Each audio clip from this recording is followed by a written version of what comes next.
Good day internet people and welcome to CarStats. Today we're going to be checking out a black Honda.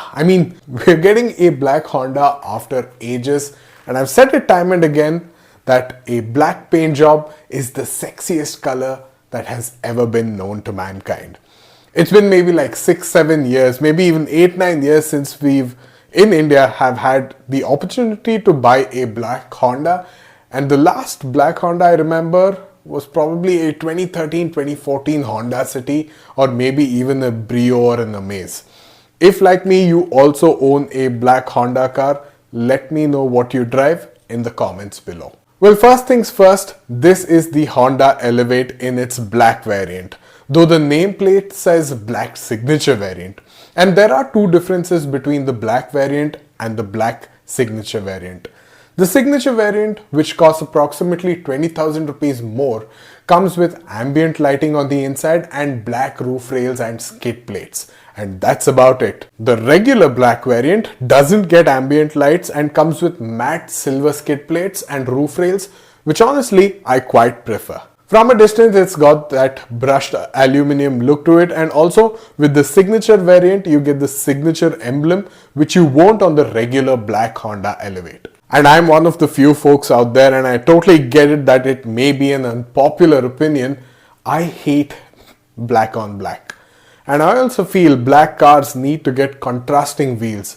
But anyways, this is what Honda offers today. The regular Elevate offers 17-inch diamond cut alloy wheels, but the black edition gets all black 17-inch alloys.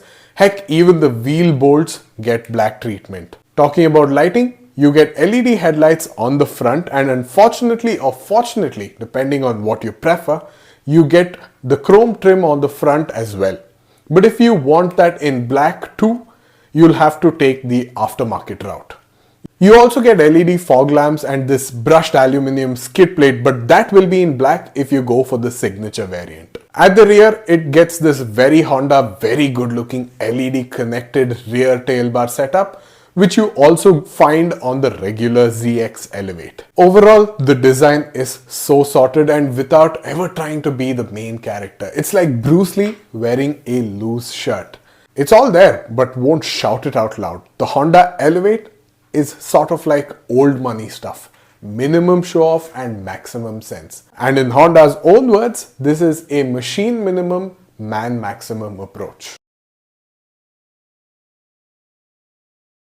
So let's now talk about practicality. The Elevate gets the best-in-class ground clearance of 220 mm, which is more than what the Seltos or the Jimny or even the Creta and so on and so forth have to offer. And it doesn't stop there. The Elevate gets 458 liters of boot space, which again is better than the number that the Korean or German siblings offer in this segment. This is basically an Elevate ZX variant, so it comes with camera-based ADAS, a sunroof, and an optional dealer-fitted seat ventilation as well. But the big miss in terms of features is the kind of stuff that don't actually feel like a big miss. Well, apart from maybe a 360-degree camera, of course.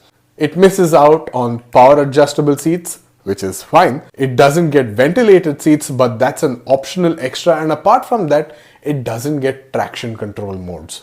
The Elevate is kind of like a basic bare bones purist product, and like all Hondas, it gets the fundamentals right. At the fundamentals, it nails through its 1.5 liter iVTEC engine, and the package on this is so reliable that you can get a Honda Elevate today, or any other Honda for that matter, with a 10 goddamn year warranty. Now, if that isn't a ballsy statement to what you've built, I don't know what is. And since it is a ZX variant, you get a shark fin antenna, the crisp semi-digital instrument cluster, a rear view camera, a blind spot monitoring system, lane keep assist, autonomous braking, and adaptive cruise control. Now, if you want a black edition Honda Elevate, let's first talk about the pricing and get that part done with. These are approximate prices from Magnum Honda in Bangalore, and yes, these are on-road prices. Miss Sindhu was kind enough to explain the product to me and accommodate me in the showroom, and even handed me out a price list. Now the thing with price lists is that they can change, and I don't or can't blame dealerships for this.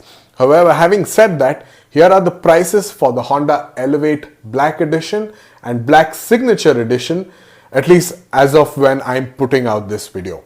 But for the best and most accurate prices for the best deal, that's if you're in Bangalore, I'm going to leave the details of the super helpful Miss Sindhu from Magnum Honda Kanakapura Road, and that is going to be in the video description. Now, for those of you who aren't aware of its technical specifications, the Honda Elevate gets a bomb-proof 1.5 litre 4-cylinder free-spirited and free-revving iV-Tech petrol engine that produces about 120 horsepower and 145 Newton meters of torque. Now, for the kind of engine it is a benchmark. It is hands down the best 1.5 litre naturally aspirated petrol available in the country today.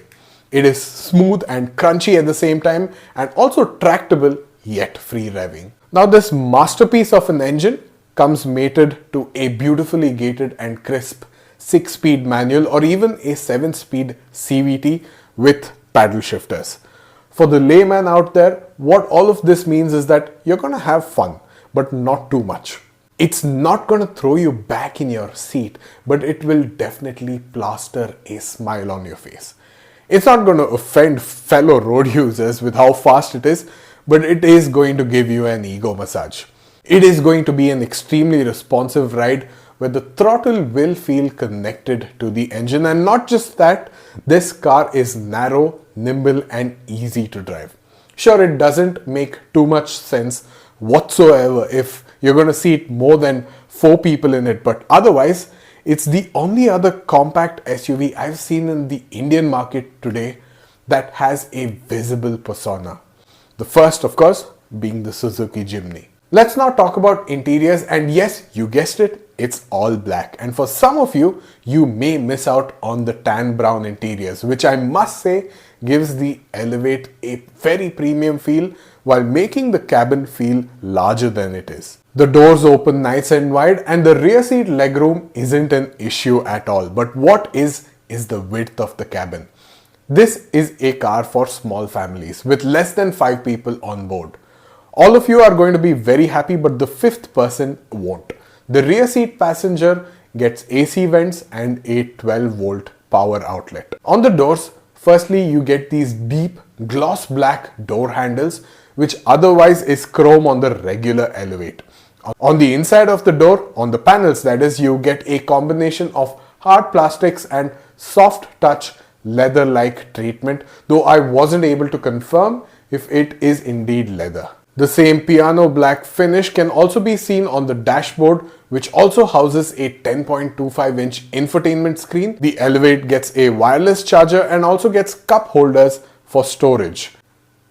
And apart from that, there is also storage beneath the front center armrest. What I'm actually waiting to see is the PF2 Honda Elevate. Now, the PF2 or the Platform 2 is expected to debut in 2027, and I'm expecting the PF2 Honda Elevate to be a broader and longer car. Of course, there is the news of the ZR-V hybrid launching in India sometime over the next 2 years, and this is probably why Honda didn't launch a hybrid Elevate. As a total and shamelessly total Honda fanboy, I'm hoping to see a black Honda City soon. And for my viewers, yes, this was CarStats' first ever video with a real car in it, and I hope to do this more often. Please support me if you want me to do this more often by hitting that red subscribe button, and I hope you all enjoyed this video, and I will see you all next week.